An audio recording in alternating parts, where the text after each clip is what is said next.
আসসালামু আলাইকুম সুপ্রিয় দর্শক, যারা নতুন ভোটার হওয়ার জন্য ভোটার ফর্ম ফিল আপ করেছেন তাদের 4টি ধাপ সম্পূর্ণ হলে এনআইডি কার্ডটি অনলাইন থেকে সংগ্রহ করে নিতে পারবেন বা আপনার এনআইডি কার্ডটি কমপ্লিট হবে।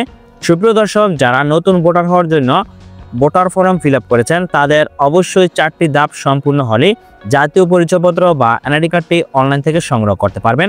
তবে যে 4টি ধাপ সম্পূর্ণ হলে আপনি এনআইডি কার্ডটি পাবেন সেই নিয়ে আজকের ভিডিওতে ধারাবাহিকভাবে বিস্তারিত তথ্য জানিয়ে দেওয়া হবে স্টেপ বাই স্টেপ। সুপ্রিয় দর্শক, যারা নতুন ভোটার হওয়ার জন্য ভোটার ফর্ম পূরণ করেছেন তাদের 1 নম্বর যে ধাপ সেটা হলো বায়োমেট্রিক সম্পূর্ণ করতে হবে।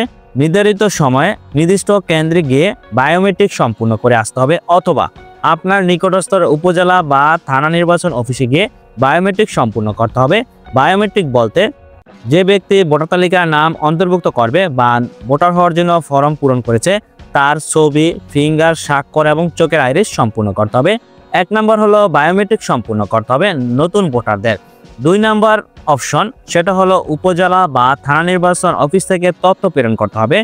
আপনি যেহেতু নতুন ভোটার হওয়ার জন্য ভোটার ফর্ম পূরণ করেছেন এবং প্রয়োজনীয় কাগজপত্র জমা দিয়েছেন, আপনার ভোটার হওয়ার সাপেক্ষে যে সকল প্রয়োজনীয় কাগজপত্র জমা দিয়েছেন সেই সকল প্রয়োজনীয় কাগজপত্র যাচাই বাছাই সম্পূর্ণ করবে নিকটস্থ উপজেলা বা থানা নির্বাচন অফিসার কর্মকর্তাগণ। আপনার সকল কাগজপত্র যাচাই বাছাই সম্পূর্ণ হয়ে যাওয়ার পর উপজেলা নির্বাচন অফিসার কর্মকর্তাগণ আপনার সকল তথ্য সাবমিট করবে বা আগারগাঁও হেড অফিসে প্রেরণ করবে। 3 নম্বর অপশন সেটা হলো এনআইডি ভেরিফাই কমপ্লিট। আপনার সকল তথ্য যখন আপনার নিকটস্থ উপজেলা বা থানা নির্বাচন অফিস থেকে প্রেরণ করা হবে, তারপর আপনার সকল তথ্য ঢাকা আগারগাঁও নির্বাচন অফিসার কর্মকর্তাগণ যাচাই বাছাই সম্পূর্ণ হয়ে যাওয়ার পর অবশ্যই আপনার এনআইডি ভেরিফাই কমপ্লিট করবে। আশা করি বুঝতে পারছেন। 4 নম্বর যে অপশন সেটা হলো আপনার মোবাইলে ফোনে SMS প্রেরণ করা। আপনার সকল তথ্য যাচাই বাছাই এবং এনআইডি ভেরিফাই কমপ্লিট হয়ে যাওয়ার পর তারপর আপনার মোবাইলে SMS করে জানিয়ে দেওয়া হবে আপনার এনআইডি কার্ডটি সম্পূর্ণ হয়েছে।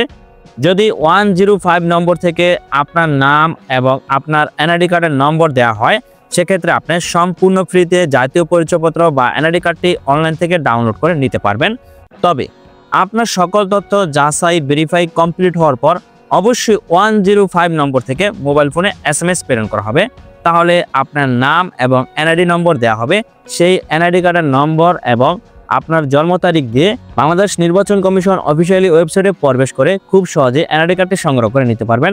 ভোটার নম্বর দিয়ে বা ভোটার স্লিপ নম্বর দিয়ে বা এনআইডি কার্ডের নম্বর দিয়ে কিভাবে জাতীয় পরিচয়পত্র বা এনআইডি কার্ডটি সংগ্রহ করতে হয় তা নিয়ে আমার চ্যানেলে ভিডিও আপলোড করা আছে, সেটা আপনারা দেখে নেবেন। তাহলে খুব সহজে আপনি এনআইডি কার্ডটি অনলাইন থেকে সংগ্রহ করতে পারবেন। সুপ্রিয় দর্শক, নতুন ভোটারদের যে 4টি ধাপ সম্পূর্ণ হলে এনআইডি কার্ডটি অনলাইন থেকে সংগ্রহ করতে পারবেন। আজকের ভিডিওতে আপনাদেরকে ধাপে ধাপে জানিয়ে দেওয়া হলো যে 4টি ধাপ সম্পূর্ণ হলে আপনি খুব সহজেই হাতে থাকা স্মার্টফোন দিয়ে আপনি অনলাইন থেকে জাতীয় পরিচয়পত্র বা এনআইডি কার্ডের PDF কপিটি সম্পূর্ণ ফ্রিতে সংগ্রহ করতে পারবেন। আশা করি বুঝতে পারছেন। ধন্যবাদ সকলকে, ভালো থাকবেন, সুস্থ থাকবেন, আল্লাহ হাফেজ।